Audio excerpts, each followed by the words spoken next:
What's up, DBs? Coach Felipe here. And for today's video, I just wanted to talk about and review some one-on-one reps from the University of Arkansas's football practice a couple weeks back. Really just breaking down their technique, seeing what they do good, what they could do better, right? And just overall pinpointing, being very detail-oriented about what they're doing. And hopefully you learn something from this video and you can pick up on some things that you can start applying to your tool bag as a DB, right? But I will play the video all the way through, and then we'll go back, critique it, break it down, and just talk about it from a fundamental and technical standpoint. So starting with this first rep, DB gets beat off the line, completion, right? But looking at the start of it, I do like how this DB gets his feet active as soon as this receiver moves, right? He's not coming from a dead stop. So that's very good. You always got to think feet before hands, right? He doesn't jam here, but a lot of DBs being tight like this, they kind of wait for this receiver to break their cushion. The first thing they'll move is their arms, right? And kind of jam them in the chest, which isn't necessarily a bad thing. But if this is a good receiver, shifty receiver, and he knows what to do with that kind of press look, he can easily swipe my hands by as soon as he sees them come up, and at that point I'm off balance. So great job moving his feet here.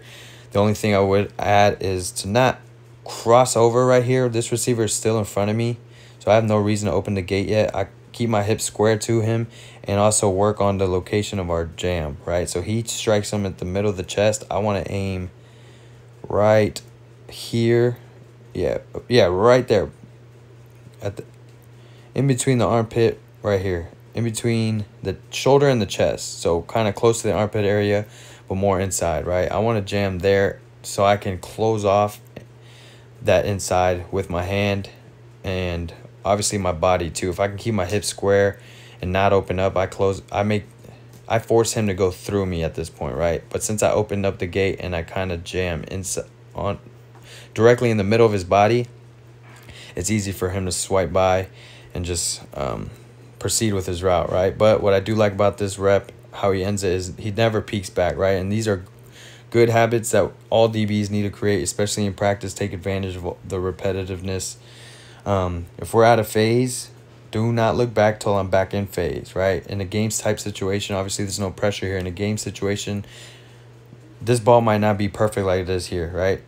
Hits him in stride, slows down just a little, but imagine this ball's underthrown. I give myself a chance to play through the football because I was hustling my butt to the hit, right? Common tendency that DBs have is they'll look back, right? We want to avoid this at all possible and build these great habits within practice. Right here, good positioning. Oh, the receiver drifts from us. So looking back at the beginning of this play, again, hard press look. They're working more in the lateral plane, kicks, sliding. He does a good job with his feet. Obviously, right here, you'll see the read step. Boom. Small little step. Preps his body for any type of movement this receiver is going to give him. I would just say really push off that right foot, right? I want to push, replace. And does a good job stepping and jamming, right? He goes for the 2, then 1. I personally would go just with if I'm stepping left, I'm going to jam with my right and then kind of just squeeze the route from there. Nothing wrong with this. The only thing I feel like it does is just lock you up and slow you down just a little bit, right? See right here, he's still 2 and he's kind of like in trail position a little bit. But he does a good job at squeezing the route still, so I can't complain about this too much. It's really up to you. Your personal preference at that point, how you want to jam. The 2-to-1, I do like how he doesn't keep 2 the whole way through, right? He goes 2-to-1, so I'll take that. But really pushing off this right foot to force the wider release. Then here he's in good position, but this is what happens. I know he loses the location of this receiver. Like this receiver drifts from him. The ball's thrown more this way than towards the sideline, right? So it's thrown more upfield, and since we lost contact with the receiver right here, right, I'm just running on air, not feeling where the receiver's at. I could have an idea, but I want to be certain, right, as a DB. So Obviously, ideally, we'd want to fight to get hip to hip, but sometimes we can only get within arm's reach, right? But as soon as he starts drifting upfield, if my arms are on him, I can feel that, right? And I can drift up there with him, and then from there it's just boxing him out and high pointing the football, right? It looks like he thinks he's in the right spot. Ball's overthrown. He's a lot further than he thought he would be, just because the receiver drifted away from him, right? So from here, just really fighting, trying to get hip to hip the best I can. Do not get that arm off the receiver. Keep it on so I know where he's going.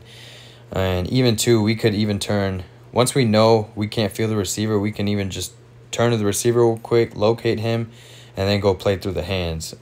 We could put ourselves in a better situation there at doing that than what we did here as well. But really just making sure I know where the receiver is at is key in that back half of the play. A snap down. Slight push off, but life of a DB, they're never going to call that, right? So beginning, right, these DBs going, looks like all of them going with a hard press look. Does a good job stepping with the left, right, and then jamming with the right. Good location on where he struck the body. Was in the middle, wasn't too outside, was kind of in that midpoint, just above the chest, armpit area. Does a good job here. He forces the wide release. He really releases inside. Opens up. What I do like here is he closes that gap, right? He's not just working upfield with this receiver. He's working towards that hit, right? So closing that space down as soon as he can. I think what happens here, besides the push off, obviously we can't really do much about that. Refs are probably not going to call it, so we got to be able to adapt as DBs to this. One thing I think he can do to help himself out is keep that front shoulder, so his right shoulder, down, right, downfield to where his receiver is at, because the receiver's in front of him, not behind him, right? So if I can keep my front shoulder down, once he snaps down, I give myself a better chance to come out of this break a lot smoother and not take as many reps or as many steps as this guy did. So if you come here, you see 1, 2, 3. He should be working back downhill at that point, but he takes 4, 5, 6, and then on the 7th step, he's starting to work back downhill, right? So front shoulder down could definitely help us with this transition, come out of this smoother. Especially with this push off, we apply a little more pressure, and it's a little harder for him to push us so far upfield here. But what are you gonna do with the push off? They're never gonna call it, so we got to be able to adapt. Okay, right here, kind of blurred out at the beginning, but this DB does a good job at keeping his leverage and playing to his leverage and staying patient within his leverage, right? Receiver gives us this kind of slide, stutter, release, and a lot of times you'll see them cut back inside for the slant, or they're just going to go upfield. And obviously if they go field, there's 3 routes. Ideally they can run as just a curl, a fade, or a comeback, right? So right here he goes with the curl, snaps down, and I think where the DB could have helped himself is by closing down the space, just like the previous rep right here. Gets to the hip, he's really there's urgency to get to the hip. That's the word I'm looking for, my fault. Same thing here. As soon as this guy breaks my level and I got to open up and run, which he does at the right time, doesn't open up too early, too late, right time. He breaks my level, but I'm running with him. Now I want to work on closing down that space and getting hip to hip, getting my hands on that hip. Instead, I'm within arm's length, and watch right here. All the receiver has to do is swipe me by, right? If I can close down this space, I not only apply more pressure here, but I start forcing him towards the sideline, and then I make that throwing lane a lot smaller. But I put a lot more pressure on this receiver coming out of this break, right? Instead of him hitting my arm, if I'm hip to hip with him, he's got to hit my back and move my whole body at that point, which makes it a lot tougher for him. And also, if I can get close, hip to hip, I can apply pressure to this right hip, pressure working that way, right? So that, trying to make sure y'all visualize this, right? So looking at his left hand, I want to think this hand right here is on the hip. So as soon as I feel this snap down, I can apply pressure with pressure, right? And push his hip that way. So in that, with that, I can come out of my break smoother and not kind of do what this guy did here, right? that left foot never hits the ground. He kind of just slides away from this receiver because of this swipe, right? But if this receiver has to swipe my whole body and I'm applying pressure to that hip, slows down his break, slow down his route, but I make my break more efficient and more smooth. But there you go, guys. I hope you guys learned something. I hope there's some things that you can pick up on and start applying to your game. But as always, leave a comment on what you want to see next. Like, subscribe, share this video, and stay tuned for more videos.